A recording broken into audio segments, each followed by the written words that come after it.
Thank you all for being here. Huge day for our program. Um, in our plan, and I've hit this before, but I'll hit it again. Is our plan is to build our roster through high level high school student athletes, develop them, and then retain them. And for most of these signees, this is a 2+ year process, and it truly takes a village. And I'm gonna do some name recognition here in a second. But I think myself and our 10 assistant coaches get a lot of credit, and the assistant, I don't know about myself, but our assistant coaches should. But it's really the people behind the scenes in recruiting now that truly make this happen. And it starts with Drew Fabianich. I butcher his name all the time, so you have to forgive me on that. But Drew, as the general manager, does a great job just leading this whole department. And then Trey Nyer, who's our director of recruiting, he's really the guy that makes this go. And he's got a great team. Ken Signoretti, Tyler Haywood, Ian Scafidi, Morgan Montgomery, Cam Hall. Those guys work tirelessly behind the scenes with starting the evaluation process and then the communication, the early communication. And then on campus has grown so much. And I'll take you through our evaluation process here in a second. But, on campus starts with Taylor West, who really, if you think about this, some people that are married in here, she basically, every time we host a recruit or a recruiting function, it's basically like putting on a wedding reception, if that makes it. So it's there's a lot going on, and she does a great job. And Lori Rice, my administrative assistant, she helps, and a lot of times just greeting with a smile is huge. And so then there's, you talk about the investment program wide into bringing in personnel, and it's vital we get the right people. And a lot of times, anytime we bring a person on campus, whether it's unofficial or official, there's a whole army of people that have to be here. And some of those aren't necessarily compensated like some of the assistant coaches are. And, you think about it, creative, the production stuff has become so big now. And if you're not producing at a high level, then you're not getting quality student athletes. And, so our creative people, Andrew Malowitz, Jay Karen, Ty Hunley, Ross Mara, and then Joe Mitchin running our socials, and then obviously Miney. Huge piece of what we're doing now. And it continues to grow, and their role only continues, whether it's photo shoots, how we're branding the program. It's so important. And then our support areas, strength conditioning, Mike and his crew, Vince and his crew in athletic training, academics, Brittany and Zach Seeger, they spend endless time, not only in person, but on Zooms. So much is done. The initial piece of this is done via Zoom now. So a lot of evenings. Our fifth quarter people, Rashid and Zach, and then compliance. They spend a lot of time and they regulate what we're doing as they should. And every time we have people here, they've got to be here. And then campus partners, admissions. We use a lot of the hosts that do the campus tours, and then our athletic administration.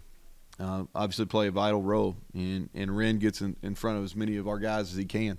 And so I say all that because I want to recognize them, but it takes a lot of people, and it takes a lot of time, and there's a lot of financials that go into it too. So to get us to this day, in our evaluation process, pretty simple. It starts with athletically, can they play? Are they good, and do they fit the need that we have? And then the second thing is academically, can they do the work, and can they succeed? And academically, we've done really well. I think that we'll release our team GPA for this fall semester at some point. It was right just maybe a hair under a 3.0, which is pretty impressive when you start dealing with 120 guys. And then the third thing, and this is the hardest, and this takes the most of time, is from a character standpoint. Not only off the field character, but on the field character from a competitive standpoint. And that's where the real digging takes, and that's really where the success is if you judge, on and off field character. and are they a fit in that room? Because that's the way you think about it. If you start thinking about your whole team, it's really hard. So what you have to do is, from a recruiting perspective, is you got to get the rooms right. Each individual room, you have to get that right. And the last thing I want to kind of mention before we get in, and I'll give you a line or two on each guy, and then y'all can ask questions, is it's a huge day for the student athlete. And I think sometimes, even you all as the media kind of get hardened to this process, and we recruit. We signed 22 today, and I don't know how many we had on official visits, but several more than 22, and we probably kind of really hard recruited about 200 to get to the 22. And so sometimes we get hardened to the process. But this is a huge day, and it's the culmination of a lot of hard work and a ton of investment by a lot of people. And there's less than 1% of all high school student athletes or high school football players go on to play Power 5 football and or Power 4 football, I guess, moving forward. But so it's a huge day. And probably the closer to my kids get to the age, the more appreciation I have for the parents and the coaches and their investment level to get these student athletes here. And so it's a huge day for them as well. Talking about our 24 class, 22 high school guys, 7 of these guys will enroll early, heavy in our local area. So we talk about our local area being within a 6-hour radius. We signed 16 guys within our 6-hour radius. Defensive back was a major point of emphasis. We have 5 of those, and then we continue to build on both our offensive and our defensive lines. Just real quick, I'll because I want to make sure I mention each guy, so I'm going to kind of go through here, and I'll go through them alphabetically and give you a little bit of kind of background. Start with Kyle Altuner from Good Counsel. He's an Under Armour All-American. We had him in camp twice and seen him play games multiple times. He's a state champ. Great football mind, tremendous worker. We're going to play him in the interior, and hopefully, I think center is where he's going to be his best fit. Luke Austin from Sterling, Illinois. He's a tackle, really athletic. His dad's a high school principal where he goes, so I can relate to that because my dad was my high school principal. And he's really fluid. Made a big jump between his junior and senior year. And sometimes that gets overlooked because a lot of these decisions are made early. But he's a guy that we continue to evaluate. We saw him back in the spring, continued to evaluate him through the summer. And he played really well this year. And his athleticism in basketball is really what kind of drew us in early. Israel Boyce from Douglas County. You're going to hear me say this about a lot of our defensive backs. There's versatility. He played corner and safety and nickel in high school. He was a high school teammate of Zach Keith, who we signed last year, who redshirted for us in the fall. And we had him in live. We saw him scrimmage, and Shadon saw him and really felt like he was a good fit for what we're trying to do. Makai Byerson will be a defensive end, Manchester High School in Richmond, Virginia. His dad, he's a legacy. His dad played basketball here for Coach Beeline. And he's a basketball player too, really good athlete, played tight end in high school. And, I think he's a guy that can play early. Dom Collins. And so we talk a lot on offense, and Chad, this is something we really emphasize why guys play here. It's about production. And so we had Dom twice in camp, and he ran, really, really fast. As fast as any 40 time that I've seen live, and a couple of you guys were there. And then he went out and had 83 catches for almost 2,000 yards, and watched him in the state championship game. And so his production, earned him this opportunity. And so the next guy would be Jason Cross. He's a safety. Played in the Whippeal, which is obviously really good football. He's the first D1 signee at that high school since 1980, which was the year I was born, so it's been a while. We had him live in 7-on-7, and some of you guys saw him there too. Really like his body control. I think he's going to continue to fill out and be a safety here. Travion Dunbar goes back to production again. He's been on campus multiple times. We watched him as he went through his senior year. And think about this. He ran for over 3,000 yards as a senior. That's – and good football too in South Carolina. the big one today was Day Farmer. And Day, I think Chad was one of his first offers, if not his first offer. And a lot of credit to Chad and Bilal because they just kept on. And he from Melbourne, and he's been really productive. He's a great kickoff returner. He'll play early. He's got to gain weight, but he'll play early for us. Nate Gabriel from Auburndale, same high school, is Aubrey Burks, and state heavyweight wrestling champion, in the state of Florida. And I think it's well documented. We've had good success with wrestlers here. So excited about him. Chris Henry's, I think, really the sleeper of our class. A versatile guy, played multiple positions. His high school coach has a lot of ties to the state of West Virginia, and he's actually playing an all-star game today. And we saw him live and saw him play basketball too, and just a guy that he could play corner or safety. We'll start him at corner and see, but I think he's kind of the sleeper. Dior Hubbard from Gahanna Lincoln, finals for Mr. Ohio. If you look at his production in a really competitive league over there in Columbus, we've seen him live twice, and as a junior and as a senior.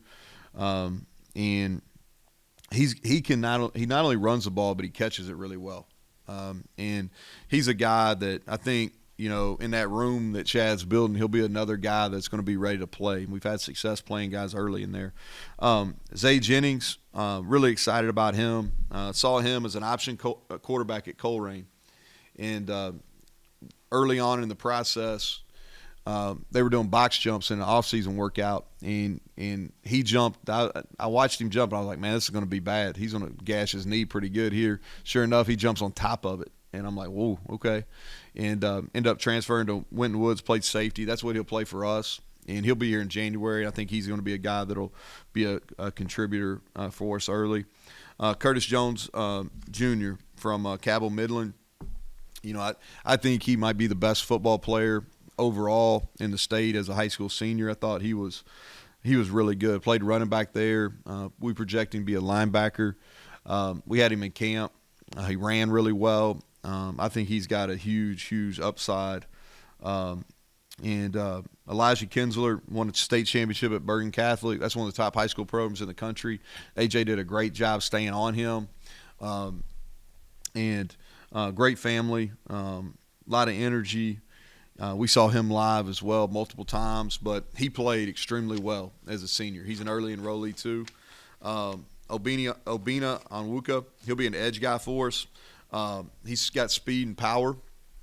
He played at Flowers High School, really good high school in Maryland. I think he's got huge upside, and we beat a bunch of people to get him. Brandon Raymond, 3-time state champion at St. Joe's Prep in Philadelphia. Obviously, high school teammates at Josiah Trotter, and he was really good in the return game. When they come from that program, they're ready to go. They know what work looks like. They know what the preparation looks like. Keyshawn Robinson, we had him in camp twice. I don't know, a lot of you guys follow this, but I haven't recruited very many guys that won the 100, the 200, and the 400. That's the thing that's impressive to me. Like you see the 1-2 combo, but you don't see the 1-2-4. And he's at Jefferson High School, and he's an athlete. He can play either side. I've been really impressed. The kid's a hard worker, and he's going to be a really good player. Jackson Marco is a guy that played his best football as a senior, transferred to Anderson High School in Cincinnati. And he's a guy that's big. He's got the size right now. He had a really good receiving year for them. And he'll be here early as well. And Justin Terry is just a huge human being. He's got great feet. He's got length. It's going to be a developmental process for him. But I think very similar to Johnny Williams, who we feel really good about being a factor for us next year. Keon Washington came to camp this summer and ran well and played corner and showed the ability to play man coverage. He was at a camp where we had some really talented wideouts, and he did a really good job. Did a little bit of everything at St. Charles High School. Played receiver, DB, kick return, punt return. Good athlete. He's versatile. Again, we'll start him at corner, but he could play all three positions in the secondary. And then Khalil Wilkins, you guys that came, we had him in camp, and then we had him at 7-on-7. And the day we had him in 7-on-7, he really put on a show. Made all kinds of big time throws, and I sit right there on the golf cart behind him, and that's kind of like any of you golfers, that's kind of like sitting on the first tee, right? And you got the head coach sitting right behind you, and he threw dime after dime, and he's going to be here in a couple weeks, and it's going to be a developmental process for him, but he can run. He's legit fast. And when Mike Joseph gets a hold of him, I think he'll add good weight and only get faster. And he's got all kinds of arm talent. And so I'm excited to work with him. And then our last guy, but certainly not our least, Ricky Williams from Archbishop Hoban. And just a winner. That's a program that's won. He played receiver as a sophomore. And his body changed, and he moved to Mike linebacker as a junior and senior. And I think his best football is in front of him, and he was really productive at Hoban. And so just a tough kid and really good addition. And I like what we're doing. You know, I think that we're making some strides at our first and second level defensively. We got to continue, to build at our third level. So I know that was a long monologue, and but there's some people I wanted to recognize, and I wanted to make sure I said everybody that we signed. So with that, question's great. Yeah, I mean, you mentioned defensive back a little bit, but needs going in, do they change much as you go through, the fall, see what you actually have, what you lose, and how'd you fill the needs? We, the needs were kind of what they were. You kind of project the, and so really, if you have some needs that change, you really take care of those through the portal now. And especially if we lose a young guy, then we try to replace him with a young guy in the portal. Most of these guys, we recruited for a really long time. And even like Day, who we got today, I mean, we recruited him for 2+ years. He was up here a bunch of different times. And so I really I'm hesitant about getting in on guys late.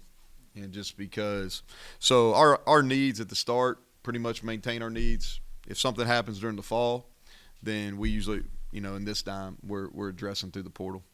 In terms of Day, how, if you can, I guess, how close were you? Because he was originally committed to Pitt and then flipped, and then now has flipped again. How close were you at that point? Was that a disappointment that you almost had to regroup and wonder maybe where you went wrong and then still went after him? What allowed you to be confident to still go after a kid who already had flipped once with a 4-star? Yeah, so I think that each case is unique. And so when a kid makes an initial decision, and let me say this, I'd be for guys, if as soon as you offer them, if they could sign, I'd be good with that. All right. And so you kind of I think each situation is different. You kind of get a feel for, how solid they are, right? And there's some guys that when they make a commitment, they don't have communication, and you try, and then, okay, you get a feel for that's what it is. Or you say, hey, listen, we're still interested.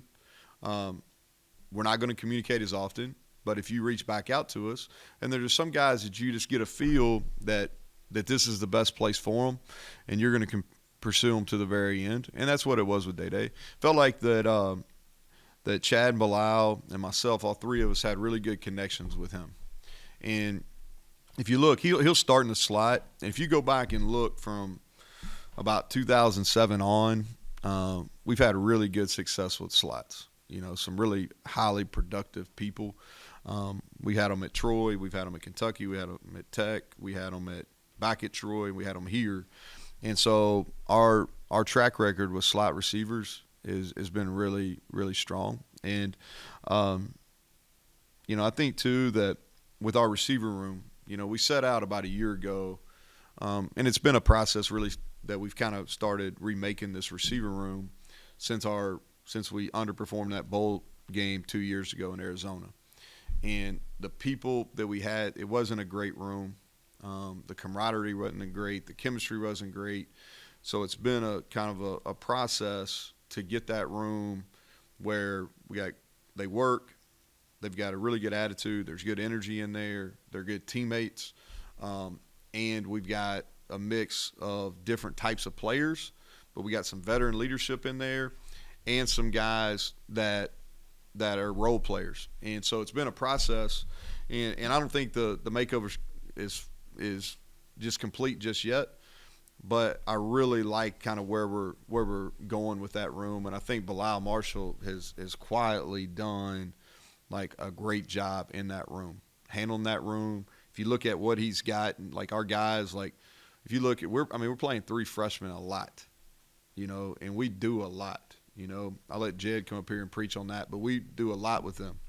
All right, as far as in Hudson and Rodney and Traylon Ray and some guys, like some good veteran guys in there, and Preston and Devin. We that room's getting close, and I like these additions that we've added today. You mentioned Marco, Kendler, Wilkins. Who else is enrolling early? All right, we got 7. So I'm gonna go through these: Khalil Wilkins, Israel Boyce, Zay Jennings, Nate Gabriel, Elijah Kinsler,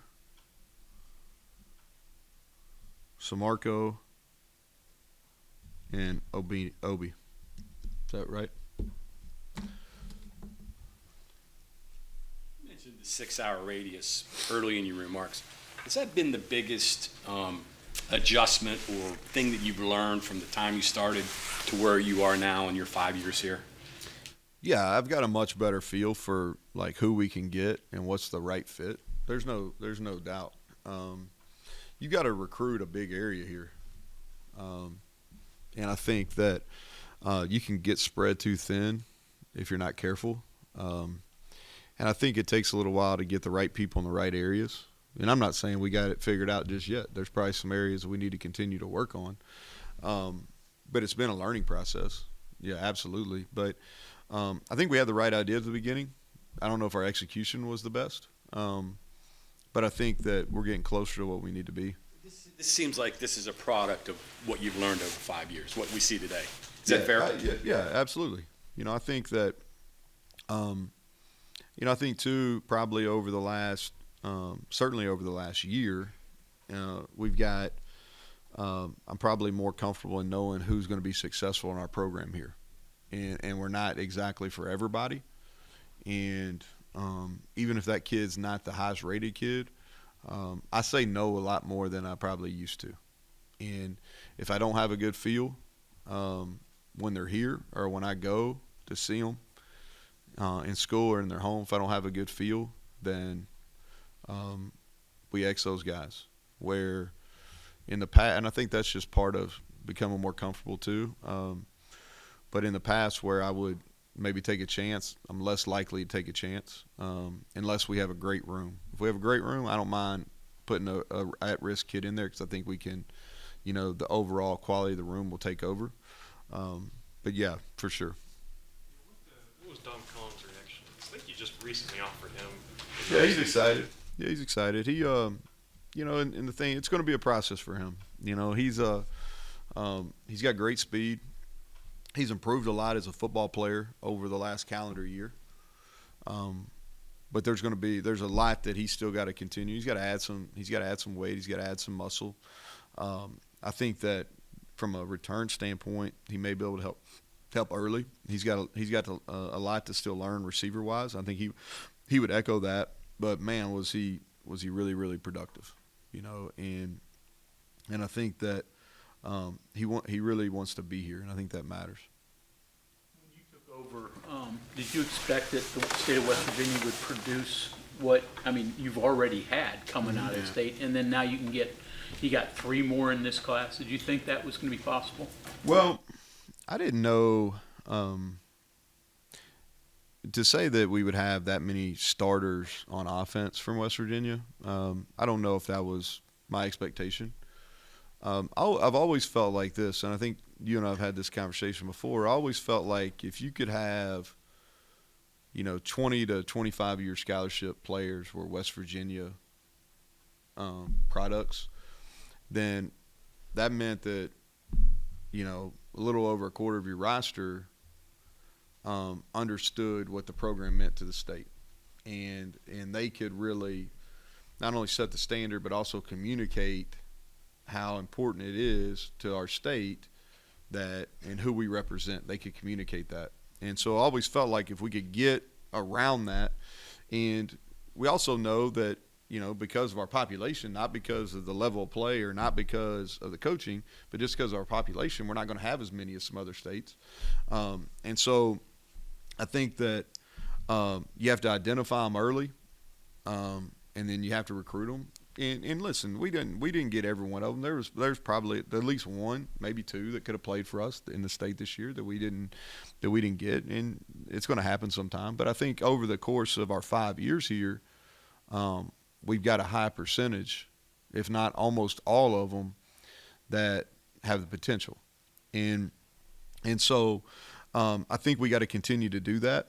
And the walk-on program has been vital to us. And that was my other, if there's going to be 2 to 4 scholarship players each year, you need to get almost every one of them. And then you need to do a great job. We need to continue to do a great job with our walk-on program, because several of those guys will turn into scholarship players. And they usually have a little bit more patience than maybe some of the scholarship. I think you're seeing that Preston Fox, Nick Malone, some of those guys. And so that was our vision early on. It's starting to come into fruition. But to say that I thought we'd have seven of the 15 guys or whatever that play a lot on offense or West Virginia guys, probably not. I hope we can maintain that. I think it's good. I think that'd be a high point for the program if we could. This was the first cycle for Blaine and Bilal. Just how do you think they did? So I think I'll talk about Bilal first. And I said this when I hired him, I think he can be an elite recruiter, and I think he's going to continue to rise. And he does a great job from a teaching standpoint. He can relate. He's a extremely effective communicator. He's got a big picture, and he's really hungry. And so he does a great in recruiting wise. Like he was the one that really, I think if you had to ask, like Chad did a lot of the legwork, but then Bilal came in and did a lot of the finishing to get Day signed today. So that was big. And then Blaine, Blaine's transitioning. He hadn't spent any time in college.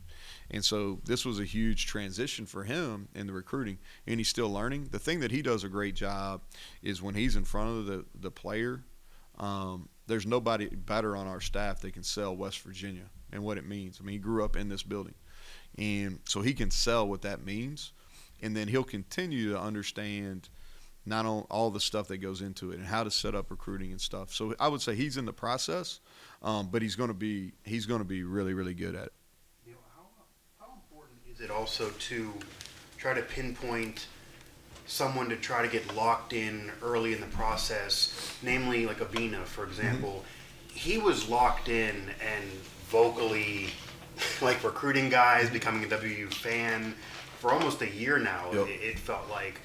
How important was he to help land some of these guys, and how important is it to pinpoint a guy like that to materialize into this type of class? Yeah. Well, what I'll say is this, okay? I think a lot of times what happens in recruiting, if you get a quarterback committed early, then that really stems it, and they do a lot of the recruiting because they a lot of times have bigger name recognition, right?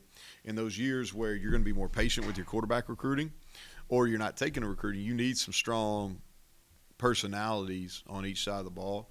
And the thing that I thought was big for us is early in the process, we got Obi, who did a great job and was vocal. And then we got Kyle Altuner also, and we beat a bunch of different high-level programs for both of those players. And both of them committed very early in the summer, stuck with it, and were vocal and supportive throughout the process, and I think that really helped. What would you say are the 3 or 4 golden rules of recruiting for a coach? Golden rules, I don't know. I think it's here's what I think is, this is for me, so I'm not talking about West Virginia. I'm just talking for me, is you have to have honest communication, and the second thing is I think you have to be who you are. Be who you are. And what I mean by that is a lot of times, so playing time is all about trust. Like the coach has to trust the player, to get the most out of the player's got to trust the coach. A lot of times what happens is in recruiting, and this is the way I've been since I was early in this, is like I think that what happens in recruiting sometimes is the individual that recruits the player is different than the individual that coaches the player. And what I mean by that is everything is great and there's no difficult conversations. You know, they try to be their friend in recruiting, and then when they get on campus, they're completely different. And so, like, everything that I try to do is I try to look at it from that 16, 17, 18-year-old's perspective. And to me, if they're coached, as soon as they get on campus, they're treated differently, then the first indicate like that, I would have a hard level. That would be hard to trust that individual. And so for me, and this is what I try to talk to our staff about, and I don't mean that we're perfect, but try to talk to our staff about is be the same person recruiting that you are coaching them. And so, and sometimes that's effective, and then sometimes it's not. But I think that's the big thing for me is communicate, honest communication, and then be the same person in recruiting that you're going to be when you have them on campus and you're coaching them. How does it differ selling a school to an 18-year-old than selling his first car to him? Well, I think you got to be careful because I think sometimes, like, first of all, these guys are a lot more intelligent than people give them credit for. And if it looks like a rat and smells like a rat, it's probably a rat, and they can sniff it out. And so I think that you know, you just got to be upfront, you know, and I think the days of there's so much information now. Like, they can get so much information. You're not going to trick them. And the other thing, too, is, like, they can have in one direct message, they can communicate with everybody on your team. And so you're not hiding anything. You know, you're not hiding anything anymore. So I think you just be upfront with them, and you're going to get the one. If you're upfront and you're honest through this whole process, you're going to get the ones you're supposed to get. Sometimes when you recruit, you're fixing the things that either went wrong or you didn't get the years prior. The impression I get, and I could be wrong, is that you're supplementing or complementing what you did last year and what you've got. Is that fair? Yeah. Well, I mean, we were intentional. If you go back and look at it, I mean, we were really intentional about, from an offensive line standpoint. And Monty, we'll wait for a second because, like, I went on a monologue where I mentioned a bunch of people, so they got questions. But they all right, I saw Monty kind of walking over here. What did you ask? Yeah, so, all right, so if you go back and look at it, offensive line-wise, okay? So if you think about it, like, we were really intentional to get to where we're at offensive line-wise. Man, we had to be really intentional with high school recruiting and being real specific with the transfers we added to there, okay? And so now, if you look at it, we did the same thing from a defensive line standpoint, and we really had very few transfers. That was all high school, and then really banking on the developmental process. And then with this class, portal-wise, and with this, we got our linebacker room kind of where we want it, and it took some building there. We just talked about the receiver room. That's been a 2-year process to really kind of cleanse it and get it where we want it to be, right? And so now we're kind of on the defensive back.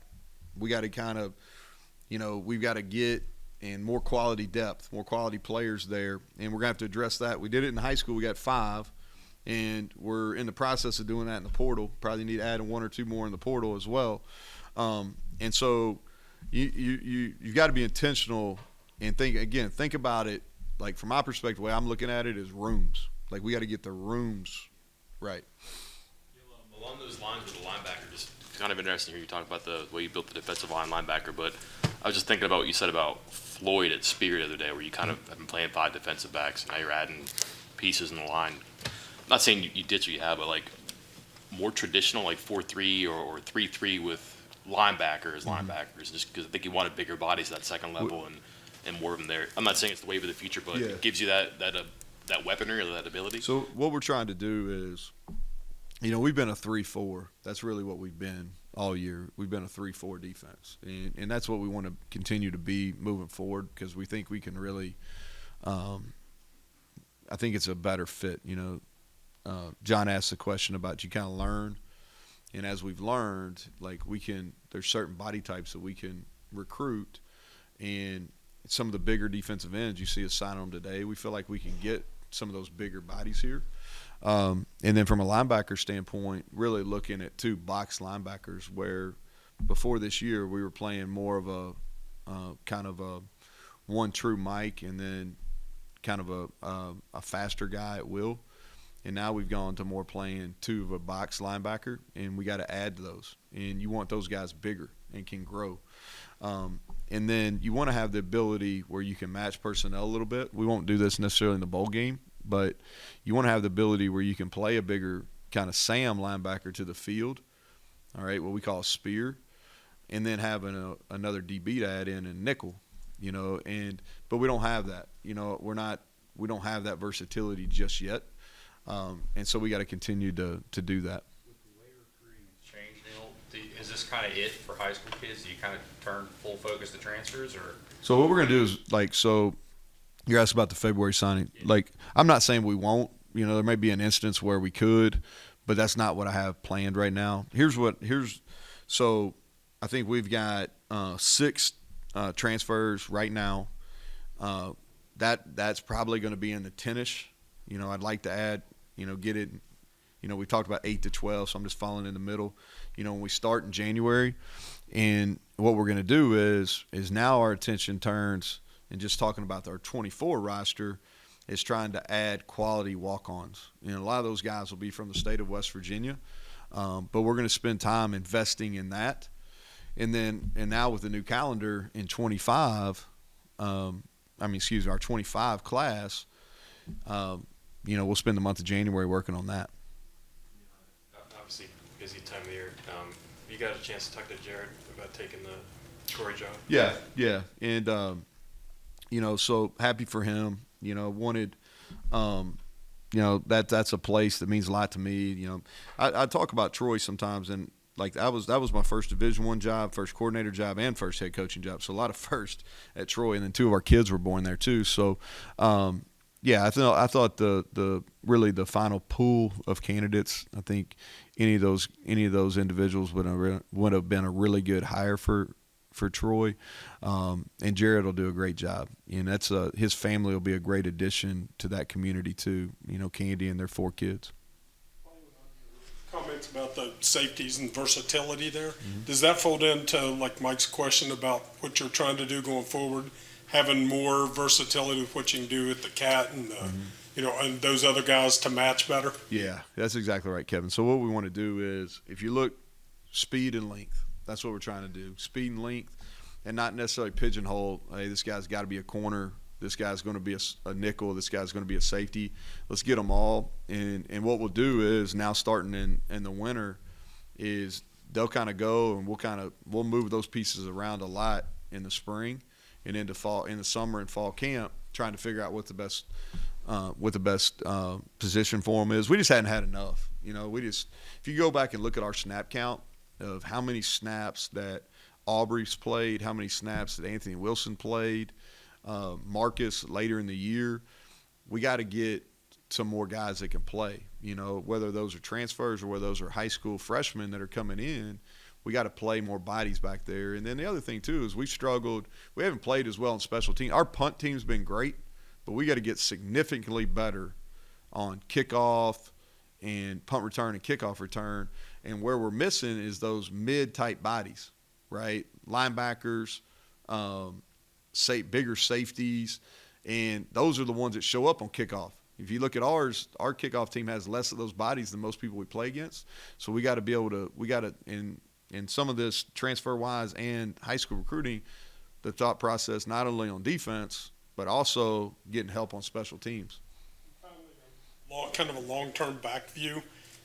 10 years ago, 8 years ago on this day, there were always questions about, hey, is this guy going to qualify? Is he going to earn enough? That doesn't seem to be a problem. Is that your personal philosophy? You're not going to look at guys that are on the edge, or is it just kind of a change? High school kids are more savvy now and know they got to do that. Well, the rules have changed, first of all, Kevin. So you really, if you have any question on if a kid's going to make it or not, you err on not signing them now, because from a numbers standpoint, you're taking a risk. Okay, so and then you see less risk taking because there's so many more available guys because of the portal also. And so there's a couple of our guys that they still got to finish their senior year strong, you know. Not every one of our guys is fully qualified. The other thing is that since COVID now, the test score is not a factor. And so that's where a lot of guys really struggle from an eligibility standpoint, was on that standardized test, and now it's not a factor. So it's not as big a play. But I think that's a multitude of reasons. But I feel really – everybody that we signed today, I feel really confident, not only in their ability but the support around them to get it done as they head toward graduation. Anybody else? I just want to quickly ask Neal, that obviously you can't talk about players that committed elsewhere, but do you already have a list in your mind, and how do you go about moving forward? Because you lose a guy now, you could easily re-recruit him next year, and you mentioned retaining players here. It's a year-long thing. Yeah, I think that how you end it is important. You know, like, I don't take any of this stuff personal anymore. Like, if a kid doesn't come here, like, you know, just I don't take it personal. Now, what I'll say is, so, like, we have a recruiting database, right? So our recruiting database, it used to be after signing day, you would just flush it. Well, now everything stays active because you never know. They may show up in it 2 years ago and be in the 2 years and be in the portal. So you want to keep all your information relevant. All right, I'll say that. But here's how we handle this. So, like, there's no doubt when somebody goes in the portal, the first thing that our personnel, led by Drew, with our personnel department does is, do we have a relationship with that student athlete? Were they here on campus? Because if you've had them on campus before, you have a much better chance in the portal recruiting process because it happens so fast. You know, the portal opens, official visits, yes or no. You know, and so if you have prior relationships, or they have a working knowledge of who you are already, or who your program is, or they know what the facilities are and all that kind of stuff, that helps you. Now, if we don't necessarily think a kid's a fit in high school, then we're not even paying attention if they do go in the portal. But guys that we genuinely like or genuinely wanted that we don't get during high school recruiting, is how we end that. Like, I had a conversation with a kid last night, you know, and I didn't necessarily agree with his decision, but I was like, you know, hey, good luck, wish you the best, you know, and part of this probably maturity on my end too, but, you know, probably 5, 6, 7 years ago, I'd been pissed about it. Now I'm not. I'm just kind of, you know, there's plenty of guys out there. You know, we'll find the right guys.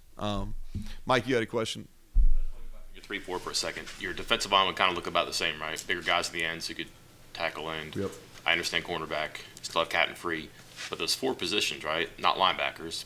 Would you still have a bandit? Would that be different? We still have a bandit. Okay, but that'd be like your. So what we want to do is we kind of want to have some different body types. You know, we want to have some bigger guys. Like, if we're playing some more run-oriented teams, that we can play bigger guys. And we kind of did that. Tyron's a bigger guy. You know, Tyron's 260 plus. Obi in this class is a guy that's going to be a big guy that we recruited to play there. But then you want some guys that can rush the passer too. And I think you'll see some of those guys that we'll try to add via the portal that can do that. Portal needs, maybe 4 more or so, roughly. What are you looking for? Yeah, continue the defensive backs. You know, like we talked about. Like to add another edge guy. Have to be the right guy offensively. You know, we've added one to the receiver room, which I think is a quality add, and so, you know, receiver and the O-line would have to be the right guy, and then you know, a multiple year tight end be where we'd kind of fall. All right. Yep. Thanks, guys.